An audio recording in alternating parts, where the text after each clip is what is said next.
the World Economic Forum in Davos this January, CEO of NVIDIA, Jensen Huang, described AI as the greatest infrastructure build-out in human history. His point was that we fundamentally misunderstand AI when we talk about it as a single product or a technology.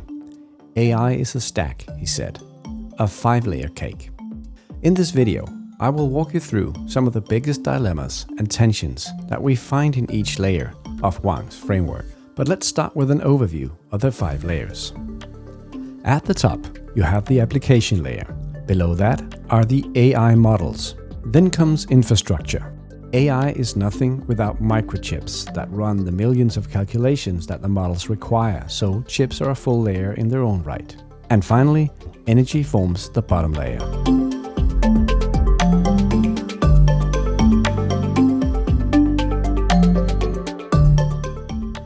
For 25 years, we've talked about the internet as the cloud, as if it were weightless. But of course it's not. And AI is a digital-heavy industry. A single data center consumes as much power as a mid-sized city. And that raises the first dilemma.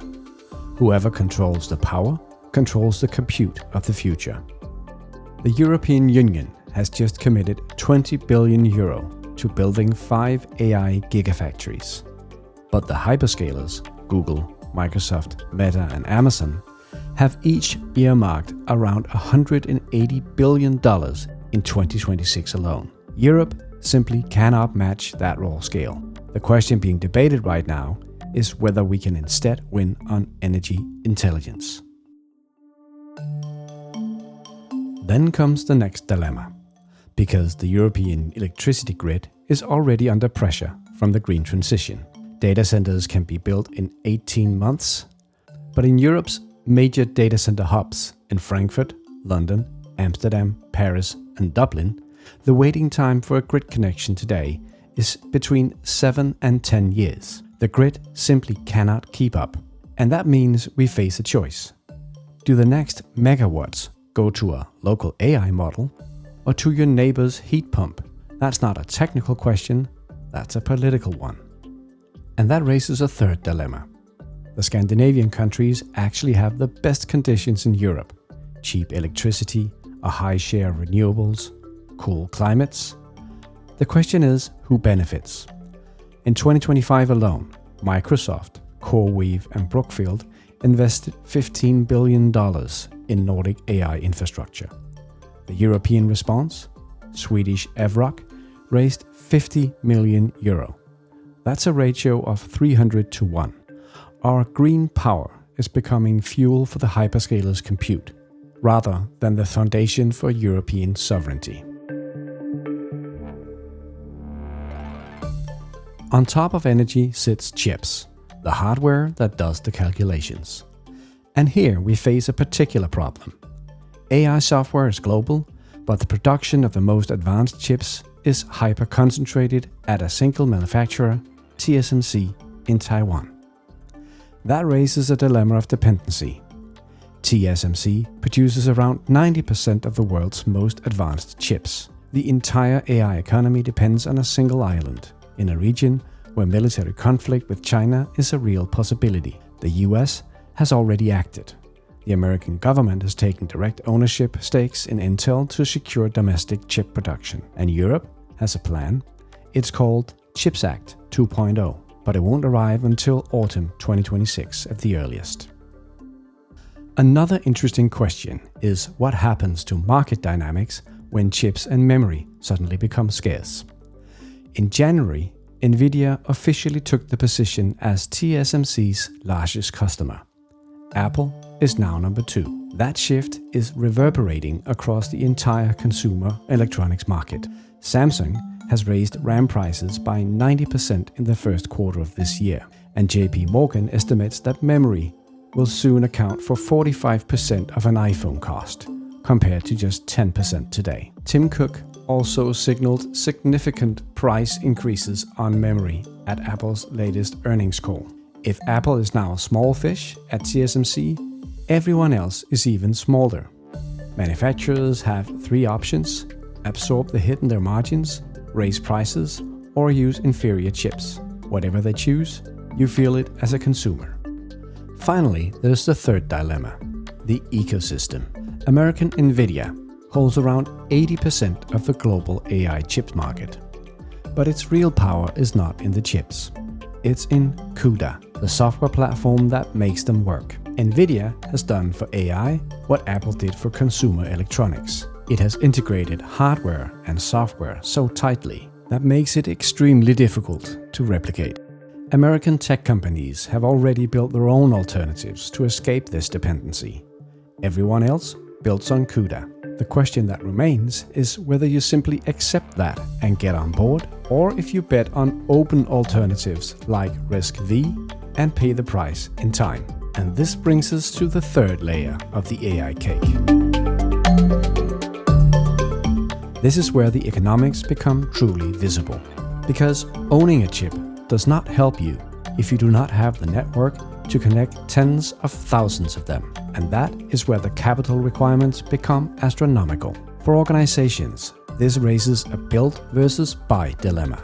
With rising hardware prices, building infrastructure is expensive, whereas subscribing to OpenAI, Anthropic or Google is far easier. But that creates economic dependency, where the vendor sets the price and where data is legally subject to American Cloud Act, which can force data out of European companies' hands regardless of where the servers physically sit. Then there's also the path many have taken in recent years, renting AI infrastructure from existing cloud providers. The European cloud market is dominated by three major American hyperscalers: Amazon, Microsoft, and Google, which together account for around 70% of the market. The alternative is neoclouds, new specialized players, some of which are European, like Scaleway, Nebius, and Crusoe. For private companies, the choice remains. Do you dare to go with the purely European option and pay the price in capacity and ecosystem? Or do you stay with the Americans, fully aware of what comes with that? It is a genuine choice between sovereignty and scale, one that most organizations now have to confront. Finally, there is the question of where compute should even sit. Edge AI is about smaller, more specialized models that can run locally on your own device or within your own organization. And that is becoming an increasingly realistic scenario. Apple, Samsung, and Google have built their own models directly into their chips. They are capable enough for translation, summarization, and image processing without data leaving the device. And that raises a real strategic question. What is good enough to run locally, and what still requires the largest models in cloud? The fourth layer is the models themselves. Something interesting is happening here. On established benchmarks, the gap between what the largest models deliver in 2026 is essentially disappearing. American and Chinese models produce equivalent results on the tests we have used for years to compare them. This is called model saturation. At the absolute forefront, Frontier Labs currently hold a 4-month lead, which is right now growing slightly. And it means that even as models keep advancing, they are becoming a commodity. And that raises a new set of questions. When models perform alike, it is no longer capability that distinguishes them. It is values. The dominant models are trained on American data, American legislation, American norms about what may or may not be said, and those same models are used to draft legal documents, HR materials, educational content, and policy analysis across the world. It is American values that become embedded as the standard, invisibly but pervasively. Should we in Europe accept that our institutions are built on a foundation that we did not define ourselves? Or should we train or fine-tune our own models now that the performance argument is beginning to fall away? Another dilemma concerns open versus closed models. As long as the closed models were substantially better, there was not a real choice. But today you can run code, research, AI agents, and many advanced tasks on open models at prices up to 10 times lower than the major commercial alternatives. This is where it gets interesting, because it's an area of almost total Chinese dominance. 4 out of 5 strongest open weight models today are Chinese. In 1 year, Chinese open models have gone from 1% to around 30% of global usage. So, here again, there is a choice to make. Are you more comfortable with the cheaper open Chinese model that you run and control yourself, or a more expensive American proprietary model, where you have less flexibility, but you know where it comes from?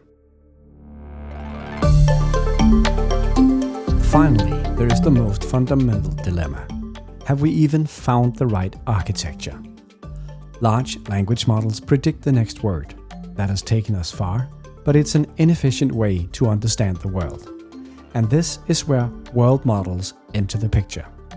These are AI models that learn the laws of physics and the dynamics of the world rather than patterns in a text, a rapidly growing field of research. Goldman Sachs noted in April that the entire AI infrastructure is dimensioned on a single assumption, that the future is larger language models on more compute. If world models break through, that equation does not hold. Yann LeCun, one of the pioneers of deep learning, left Meta last year and raised over $1 billion for Ami Labs on precisely this thesis. His first prototype can be trained on a single GPU. A language model requires tens of thousands. If he's right, that doesn't just change the models, it changes the entire stack beneath them. Less compute, less energy, and fewer chips. We may just be a few years away from a shift that makes the current infrastructure obsolete.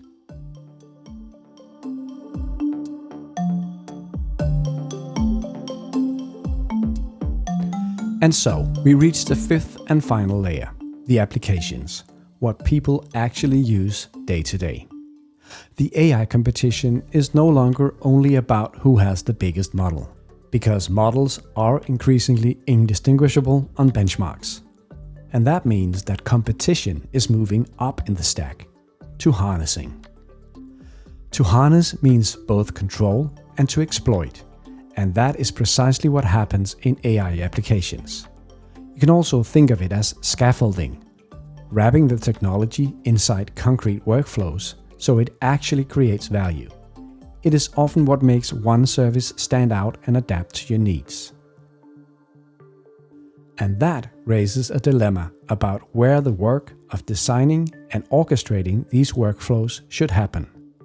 Because it's precisely here, in the application layer, that companies are being woven into the vendors' ecosystems every day.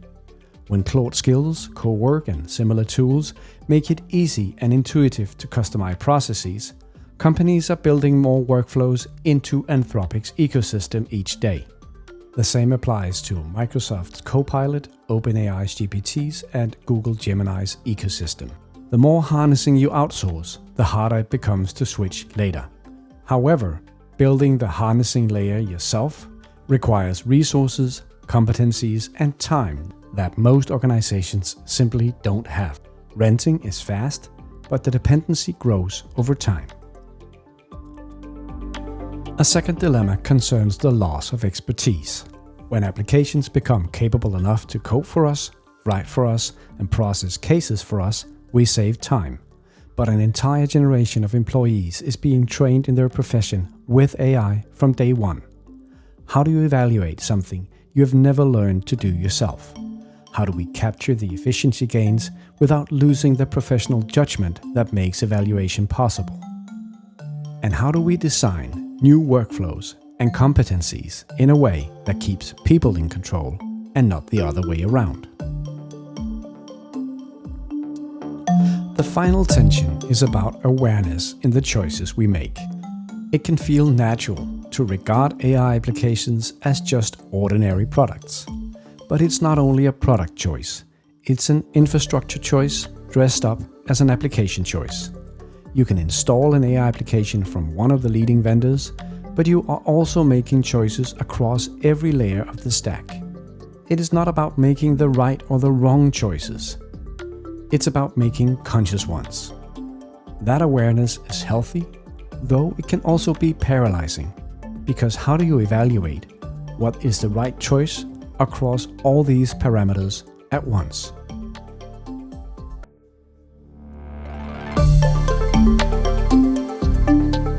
And with that, we've worked our way through the entire AI cake from top to bottom.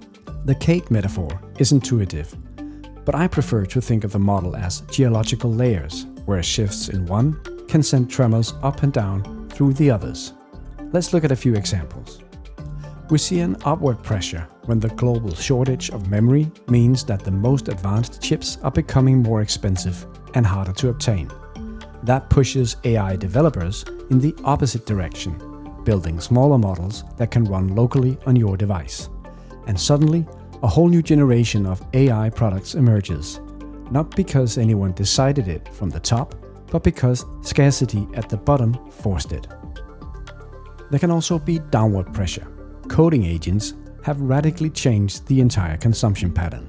Where a typical chat user sends a handful of messages per day, a coding agent runs millions of tokens for hours at a time. That increases consumption, demands more infrastructure, pressures memory supply, and reshapes which chips are built next year. A success in the application layer can reconfigure the entire foundation. And finally, there can be cross pressures. Here we can think of three regions playing three different games. The US has the capital, it builds vertically, Nvidia, hyperscalers, everything in one ecosystem. China faces chip sanctions and is forced to optimize algorithms rather than brute forcing compute.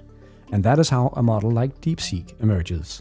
And Europe has higher energy costs, fragmented markets, and regulation first, and must therefore bet on efficiency, sovereign cloud, and open standards. So we made it through. The stack is not 5 independent choices, it's one interconnected dependency. When you choose an application, you're also choosing a model, a cloud, a chip ecosystem, and an energy footprint. Right here, and in that sense, the cake metaphor is exactly spot on. When you take a slice, every layer comes with it. And that is something new, because AI changes the way we need to think about software and platforms. Most of us has rarely given a second thought to the bottom 4 layers when choosing an app, but we have to now. Because ultimately, this is not a technology story.